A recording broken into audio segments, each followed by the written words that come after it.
Hello and welcome everybody to another episode of Ceyla's World.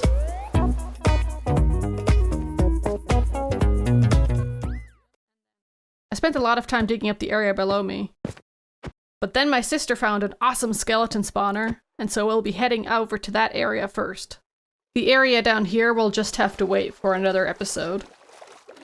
The skeleton farm is actually not far away at all.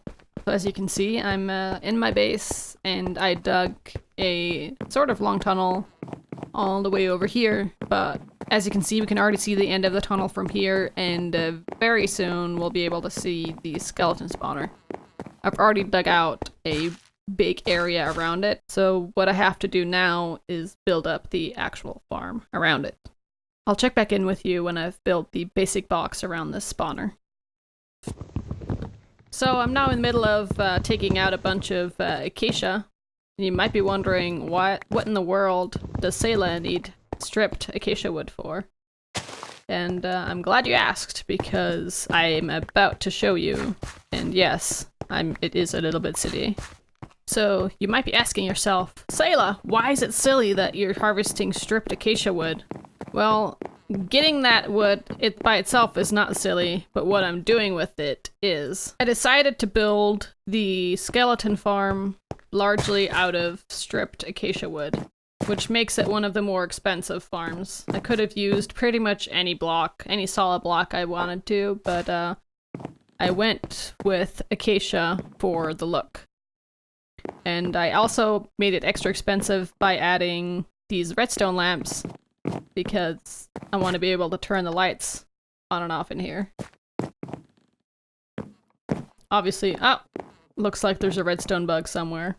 I'm largely following a tutorial by Silent Whisperer for the basic basic structure of this. So there will be water coming in from these corners, and then the skeletons will drop down here, and they'll come up, and then they'll be shot up, and then drop back down to get to almost 0 health, so I can largely one-hit kill them. At least that's the plan. So right now, I'm going to be fixing this redstone bug so this light works properly. I'll be covering up some of this redstone, and then I'll build the chute that goes up and over. And then eventually I want to decorate the outside of this a bit more. Before I start making this super fancy on the outside, I want to make sure that the farm actually works, and then I'll deal with making it pretty. Oddly enough, it turns out that there wasn't actually a bug in the redstone per se. It just turned out that for whatever reason, this block never figured out that it got powered. So at this point, I think I have all the pieces I need. I filled in the water in here. Let me go jump up here. So the water's in here. So all that's really left to do is to close this up. So let's do that. And then remove these dirt blocks. And then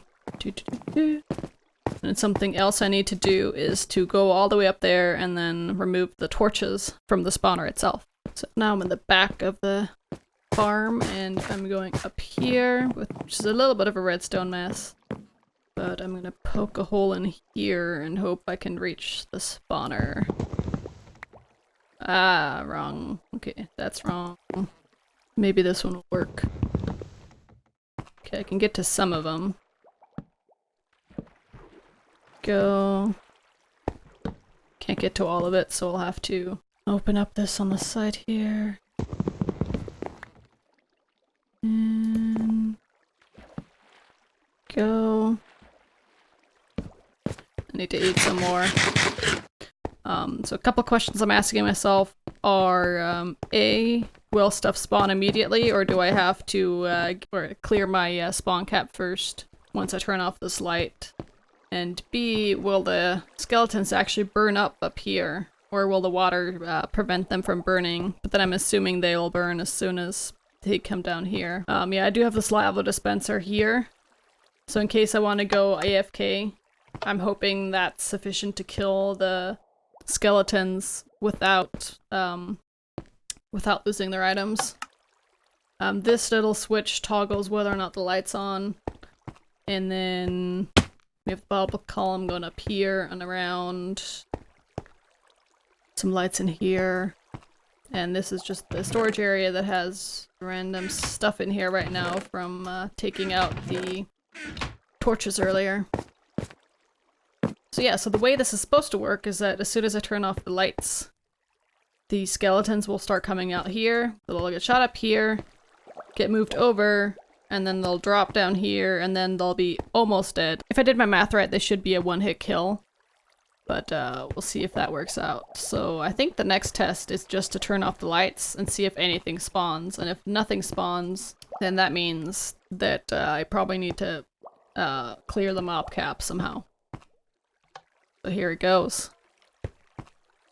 It's sounding promising. Woo! We have our first skeleton. Hello, Mr. Skeleton. And if we don't have more than one, then we might have an issue.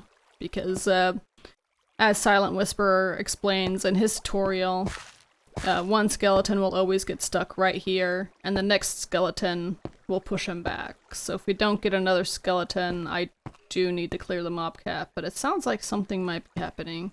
Yes, there's another one coming. So this is super exciting. I'm really happy about that. Okay, I'm gonna sleep off this thunderstorm real quick. Not what I wanted. Let's... Oh, come on. Ah!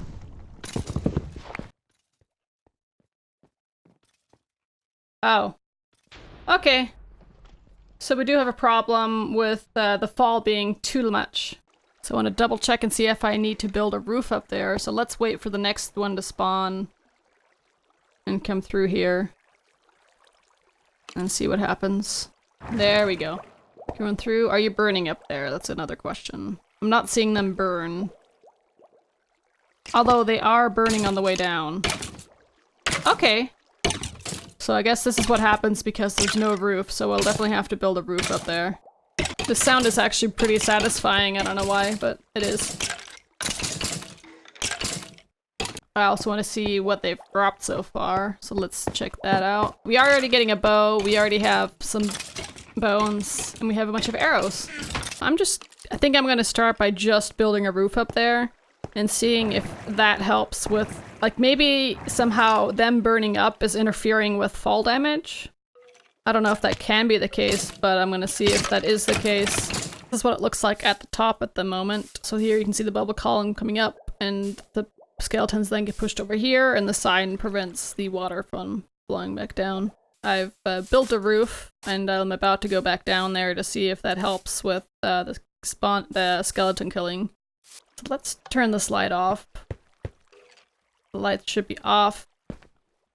And then see what happens. Oh, there we go. Immediately a ton of spawns. Cool. It's pretty awesome. And clearly the height they're dropping from is a bit too much. So I need to lower it.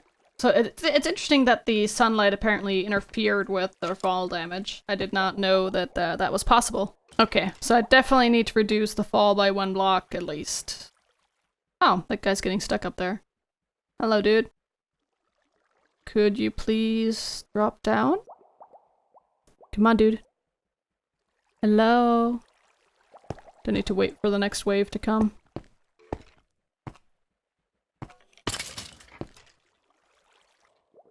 Okay, so let's turn the farm back off. I really love that I can turn this farm on and off again. Just love it. Also, these lights are not the same lights that light up the inside. They are actually just lights that are on the other side of the redstone torch that controls the inside lights. So we're using the redstone, just adding more lights on the outside, and that way I can easily tell what position the switch is in. So I've just turned the farm back on.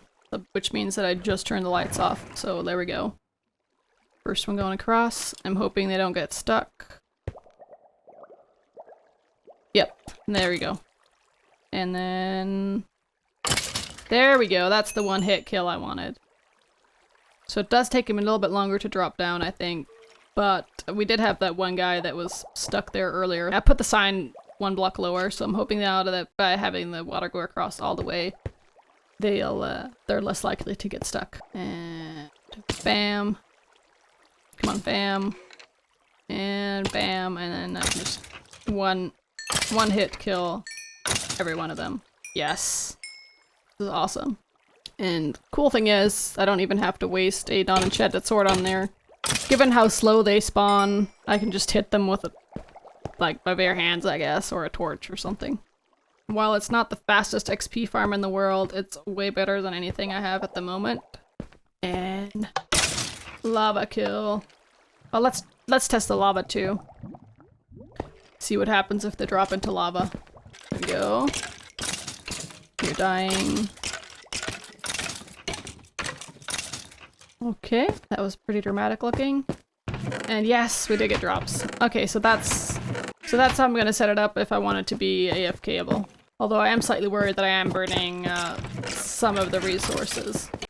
Slightly worrying right now is that there's a guy with armor who's having a hard time being pushed through. Kind of feel like the armor might be getting him stuck a bit. There we go. More skeletons. There we go. Okay, come on, guy. Is he seriously stuck? Uh-oh.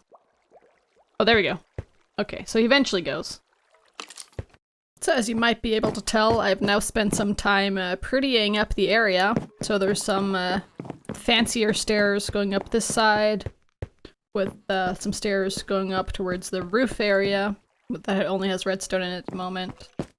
And then I've cleaned up the side here a little bit. And this mostly still looks the same. I cleaned up this side too. And then I put in this wall because there's a lot of just caves that lead to this area, and I wanted to make sure that my base continues to be safe from random mobs. And I haven't done any of these walls, and I'm pretty sure I won't be keeping this design either in the long term, but I don't have access to all the blocks I want to use for my base. So for right now, I'm just gonna leave it at this. You can go in here. I'm still finishing up building up this wall with bone blocks. It's possible that in the future I'll rejiggle this storage stuff to be in here, and possibly with some item filters or who knows what. I don't know yet. As you can see, I've set it in AFK mode because I'm building around here and I might as well be getting bone drops while I'm just building around this area. The next thing I want to do over here is to put some skulls on the side here. Considering that I'm making a skeleton face, I figured that bone block would be a good base to start with. And I've now finished putting up the skeleton heads.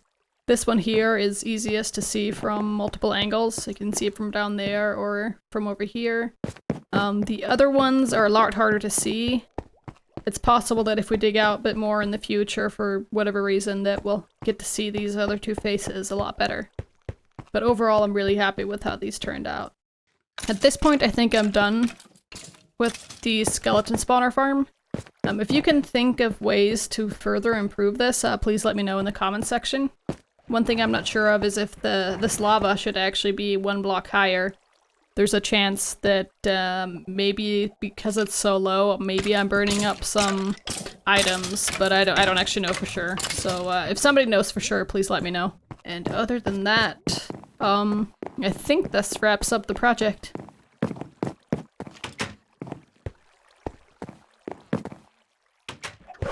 So now that we have a good source of bone meal, I figure we should go head out and do something useful with it. In the future, I'll continue to use a lot of cyan dye in my base, which means that we need a good source of green dye and blue dye. You can make blue dye out of lapis and cornflower. A decent source of cornflower is back here in a plains biome, where we can use bone meal to artificially grow more cornflower. I've been wanting to have an excuse to build something over here for a really long time because rowing the boat over here is very relaxing, so I'm really glad that I finally have a good excuse to build something over here. I also tried traveling all the way to a flower biome, but the nearest one is so far away that I probably wouldn't want to row over there, even though I'd probably get a higher yield of cornflower per bone meal. So let's get rid of this boat.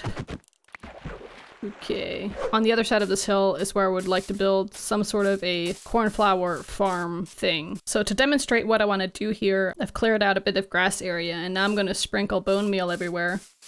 and you can see that flowers start growing. And what I'm after are these blue cornflowers. And so if I can build a machine that can spread bone meal and harvest the flowers over and over and over again, I should be able to get a decent amount of cornflowers. And the view is just absolutely gorgeous during sunset. But I do need to sleep before monsters spawn.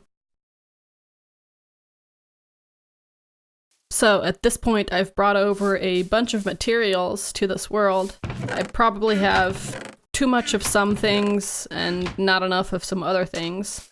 Over here, I've placed down the foundation for the build. And then over here, I have a working redstone contraption for harvesting the blue cornflower. So there's some dirt missing, so I can show you how this works. Over here is a chest where somebody would usually put bone meal in. I'm just going to put a dirt block in for demonstration purposes. And then the bone meal travels down and across here and ends up in this dispenser. So there's bone meal in it already. And then here, there's some redstone that occasionally will power this block, which then sends a rising edge to this dispenser, which then dispenses bone meal up to the grass here. And then the bone meal affects the plants in a certain radius around here and creates flowers. And these pistons, they keep moving the dirt back and forth, which breaks the flowers, and I can just run around here collecting all the flowers. And the way these pistons get activated is a simple hopper clock. So there's two hoppers facing into each other. There's one item in there. And there's a lever here that I can use to turn the hopper clock on and off. And then there's a comparator that figures out if the item is in one of the hoppers. And then that signal just makes its way to the pistons. And pretty much the same thing happens over here. Obviously, it's still very ugly. And while I wait for the sun to go down, let me just place some of these dirt blocks back. And then we can do a demo of this machine when I wake up.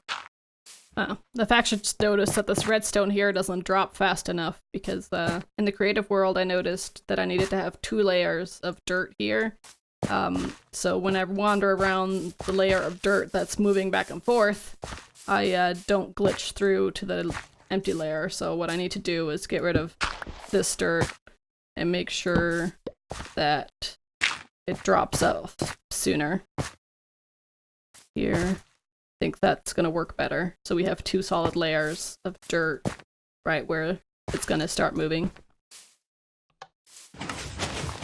No, we're good. It's working. So as you can see, I can just wander around here and it's working just fine. Super loud though.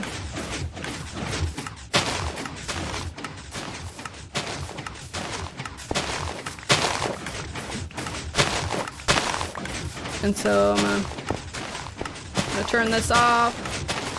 Blah. Turn this off. And now I'm gonna collect these and then open up my inventory, and you can see I have a bunch of flowers. I have a bunch of stuff I don't necessarily really want, but yeah, I do get cornflower out of the deal, so that's good. So next steps for me are to first build up this building. I built a prototype of it in the creative world, so I have a pretty good idea of what I want to build. I just need to make it happen here. And then over here, obviously there's a lot of work that can be done to make this machine a lot nicer looking. And so by the end of this area should look pretty decent. Hopefully in the long run, I'll have more reasons to build things over here. I'm gonna get back to you when I've made a bit more progress in this area. I got this far on my build, and now I've noticed that I messed up on my little foundation layer. I was trying to figure out how in the world I made the windows work in creative. And so I went back to creative to double check, and it turns out that these guys are supposed to be 5 blocks wide, not 3 blocks wide. So I'll have to tear down a good chunk of this and start over. At this point, I've fixed the problems I caused, so let's continue building as if nothing happened. So at this point, I do have a fairly basic structure up and running. There's a lot of detailing I still need to do, as you can probably tell. Among other things, I need to do landscaping and add some stairs to make this build fit into the landscape a bit better. So I can open up the store, walk through here, and then the idea is that some of the sand has kind of spilled into the front door. I probably have to add some more sand, but there's another side door here. And then in this area, I'm getting things ready to put the nether portal in, and then you can head up these stairs. This area is probably gonna keep its torch spam for a while, because I don't really have a purpose for this area right this second, but I'm probably eventually gonna have a need for a second floor. And then up here, I just added some carpet for a pop of color, and I'm probably gonna leave these torches until I have access to cheap, better lighting. Yeah, this front area looks pretty boring, but it shouldn't once I'm done with it. So what's a bit exciting right now is that for the first time ever, I'm gonna try to properly link up two nether portals. And we'll see if that works out. So wish me luck, and we'll find out in about 2 seconds where we ended up. And I'm gonna get rid of this flint steel. Let's go.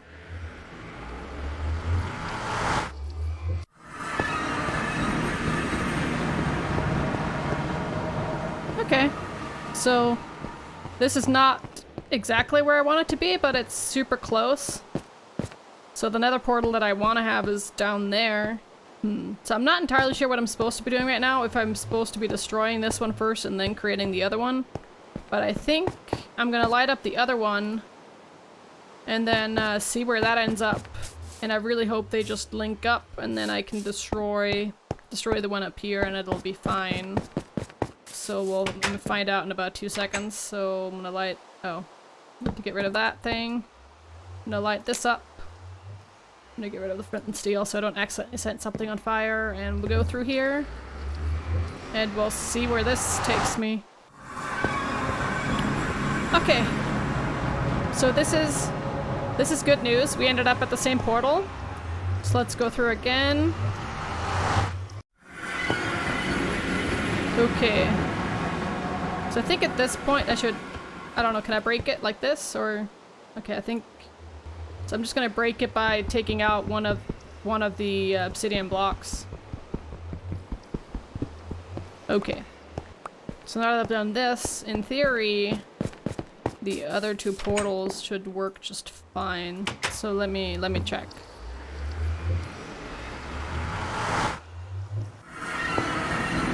Okay. So we're still ending up here. And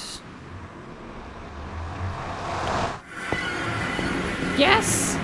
Yes, it worked.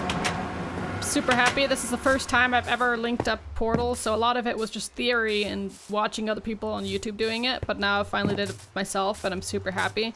And if you're wondering how I figured out where to build the other portal in the nether, I basically just took my coordinates that you can see in the top left. I ignored the Y coordinate in the middle and just divided the other two coordinates by 8. And that's how I knew where to place the portal in the nether.